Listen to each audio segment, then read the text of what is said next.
Hello everybody, I am PhenomSage, and what can I say except that they've done it again. Welcome to another Place Further Than the Universe episode review. Today we are going to be talking about episode 4, which also happens to be called 4 Caterpillars. And I'm done. I don't know how they keep doing it, but every episode keeps surpassing the last. This is one of those series where I just can't find a blatant flaw. They keep one-upping themselves, taking our characters in new directions, both contextually and through their personalities. And I will not stop praising them for one-upping themselves until they stop doing it, because that is not an easy task. 4 episodes in, and most anime usually have that one down episode, that slower paced, lesser episode compared to the rest. Not in this series, man. It just keeps getting better and better. And something that I didn't expect to enjoy about this episode, because I had no idea where we were going. After last episode, I didn't know if we were going to spend a little bit of more time in this town before setting off to Australia, but I guess I just completely misunderstood where the plot was taking us, because a large chunk of this episode is just practicing for the true test to come when we actually get to Antarctica. We're training with this group, and what I enjoyed about it is that this is the first time that we've seen the difficulties or the arduous tasks that are involved in us going to Antarctica. For the majority of this series so far, we've mostly just seen the fantasy element of it, or the wishful thinking element of just, oh man, how nice would it be to go to Antarctica? But in this episode, we're starting to see that it's not all fun and games. This is going to be very hard work, and it's why you need so much training to go there in the first place. So as I have praised, and many of you have praised in the comments, I like that this gives a grounded realism to this entire situation. This is not just a field trip. This is hard work, and rightfully so, they have to train for it. Those scenes were among my favorite of this episode. Just seeing our group, seeing these girls trying to learn how to handle this environment, how to use a compass, how to measure latitude and longitude. And a really nice detail that I enjoyed is that even after they had set down the checkpoint flag that they were training with, they ended up just taking it back up and restarting from the beginning because they didn't feel like they did it well enough. And that's just such a nice little touch. They didn't have to include that, but it's a nice little scene that helps further communicate how earnest and endearing these characters are. Speaking of interesting character work, I do want to briefly highlight something that I really like that they addressed in this episode. And by chance, I was thinking about this right before I started the episode. I was just thinking, wow, really nobody except Shirase has a reason to actually go to Antarctica. They're kind of just in it for the trip and to be with their friends. But to the rest of the group, I feel like Antarctica is just another place. They could be going to France or Russia. And I was thinking about it, I was like, you know, that kind of does detach me a little bit from our main character's motivations, simply because none of them really have that need to go to Antarctica. But the show just slapped me in the face and told me I was wrong by the end when we see Mari and Gin talking to each other. And Mari just says it herself. She says, I was just afraid of wasting my high school years in this place. I wanted to get away and go anywhere that wasn't here. And in the beginning, Antarctica was just a somewhere. It wasn't someplace that I personally felt motivated to go to. But she goes on to say that after going through all of these circumstances and situations with the group,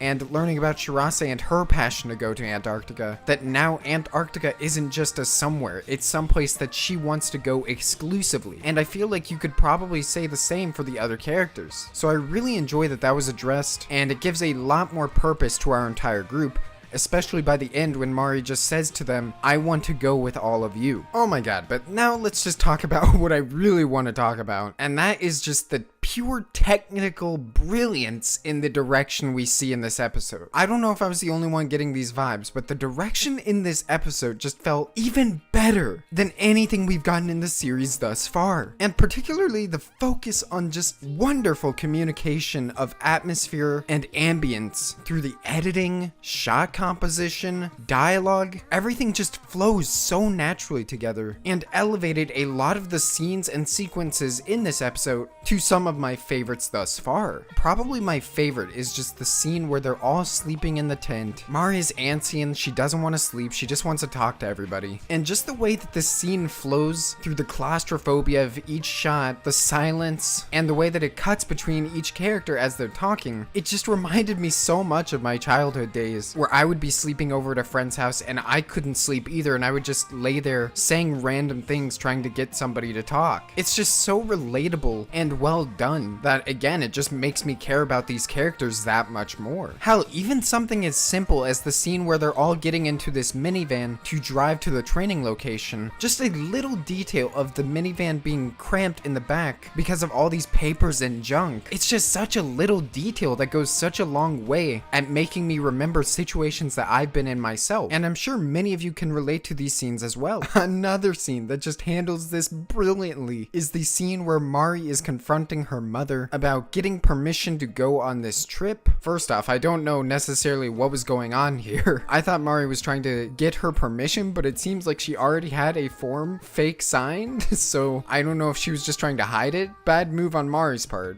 But the scene is just so well executed, and one of the funniest sequences I've seen this season. The way the editing and the direction, again, that communicates that almost horror vibe of Mari's mother finding out is just incredible. And the way that they play off of this with her dad and her sister, it's just...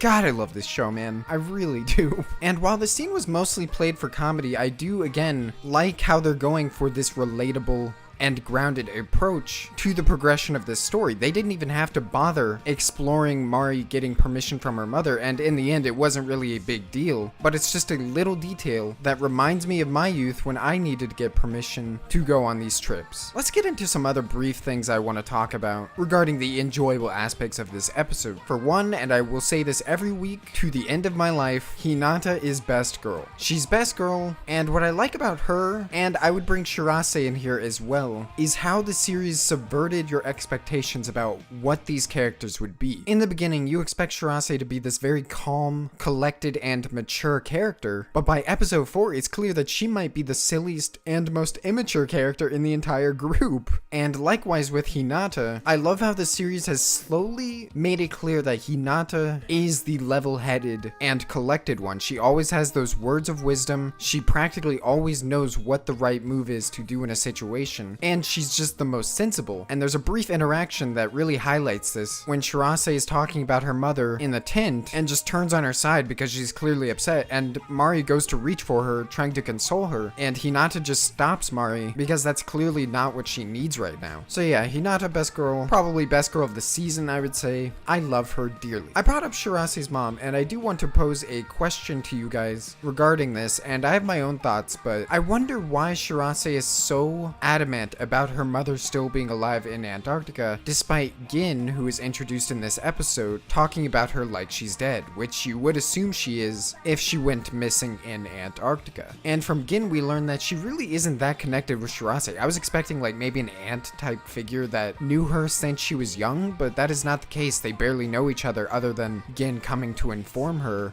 of what happened. So I wonder if Gin ever approached Shirase and said, yeah, your mom is probably dead. If not, that would probably be a messed up thing to just leave open and say, oh, she might be out there somewhere. Or is Shirase just in denial? It's pretty interesting to think about, and I hope this is addressed later on. I feel like they would. I'm just wondering what role Shirase's mother will have in all of this, if she is actually alive in Antarctica right now. That would be a crazy plot twist and lead to some amazing emotional moments later on. One thing I expected to be an aspect in this episode is this Megu conflict that seems to be brewing whenever her and Mari talk at school. Every scene with them, after Mari leaves, they just dwell on Megu for just a tad too long for my liking, and it's becoming clearer and clearer that something is up with her, and that she's probably upset that she doesn't get to spend any time with Mari anymore. Now, since I thought we were leaving for Australia next episode, I thought it would be resolved in this episode, but the fact that we're not makes me wonder where this is going to be resolved. Again, I can see it popping up next episode, but it just all depends on where the structure of this story is going, if we are actually going to Australia next episode or not. But in this episode, I feel like they just reaffirmed that Megu is a really nice character who cares about Mari and doesn't want her to be disappointed if she wouldn't be able to end up going. So I'm sure that whatever confrontation comes of this, it will end fine. Megu is not going to end up hating Mari or anything like that. But it did make me wonder, what if we just never go to Antarctica? What if this whole series builds up them going, but in the end they just can't? That would be insanely insanely dickish. So I doubt that myself, but it would definitely be a risky move on their part, and I respect that if that's where they choose to go with it, but I don't see them going that direction. And finally, I just want to talk about this sunrise scene for a little bit. I don't have anything to say about it really, except it was beautiful, very heartwarming, great soundtrack. I love these characters so much. I was legit getting misty-eyed watching that happen and hearing Mari's dialogue to the rest of them. Just so well done. I'm continuously impressed by this series, and I think it's a safe lock for anime of the season for me. We'll see where it ends up going, but they've kept up this quality so far, I don't see it dropping at all. But that's been all from me for this Place Further Than the Universe episode review. Thank you guys so much for watching, as always. Your support, comments, likes, everything just means the world to me, and I know that a ton of you love this series just as much as I do, so I'm very happy that you're enjoying this ride with me. And of course, as usual, have a great day.